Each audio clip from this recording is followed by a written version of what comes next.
Amanda, you had a question about the move to Media City, didn't you? I did. Yes. Amanda, what was it? Shall I read it to you?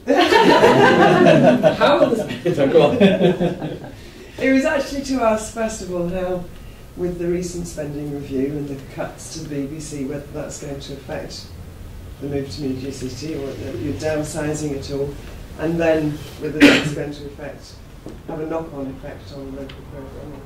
Okay, I mean, what I'd say is that the BBC has had the licence fee frozen until the end of this charter.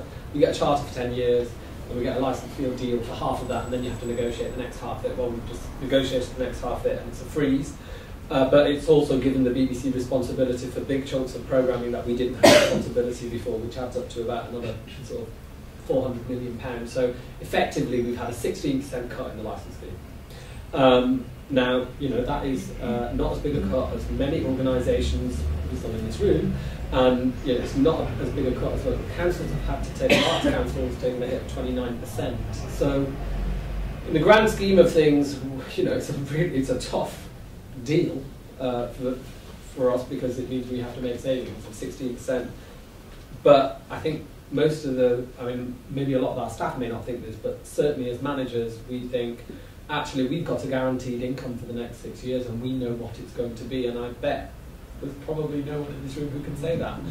So for me, from a manager's perspective, who has to manage budgets and staff and programming hours and still deliver my services, I'm glad that we know what it's going to be now, and that it's not as bad as we thought it could have been, because there were all sorts of suggestions out there that it could be 25%. What does that mean for Salford? Actually, the BBC made a commitment to move a certain number of posts to Salford, and it has to do that. It is legally required. It signed a document that said it would move 1,500 posts to Salford and 800 posts from me. Well, it didn't say how many posts, but it said the posts in Manchester that exist here had to be moved. And so, that's 2,300 posts. 2,300 posts will move to Salford. And part of the reason you may have noticed this year that the BBC announced that BBC Breakfast was going to be coming to Salford as well. So a BBC One programme 3 hours a day, and everyone said, what on earth are you doing announcing this suddenly? I thought you said it was sport, it was 5 Live, it was children. Well, the reason we did it is because during the time that was announced to now, those departments have reduced by 400, and they had to replace them with another 400 people. So it wasn't just breakfast, we're moving extra people from marketing and audiences, we're moving people from our digital media department, we're moving people from learning. The whole learning department now is moving, it was just half of it. So actually, the reduction of the BBC meant the department's promise would have fulfilled 1,500 new posts, but suddenly it was down to 1,100 or 1,200. And that's why those extra posts were announced this year, because the BBC had promised a figure and not the department. So, from the point of view of the North West, that's fantastic, actually. And, I noticed your little comment saying if people are moving willingly or not. Don't believe what you hear in the London media. Bollocks. Okay? It is. We need to look at this from a northern perspective. This is fantastic.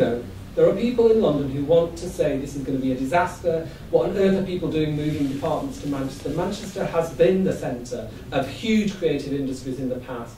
Granada have been there and done that, actually. And the BBC will be, once again,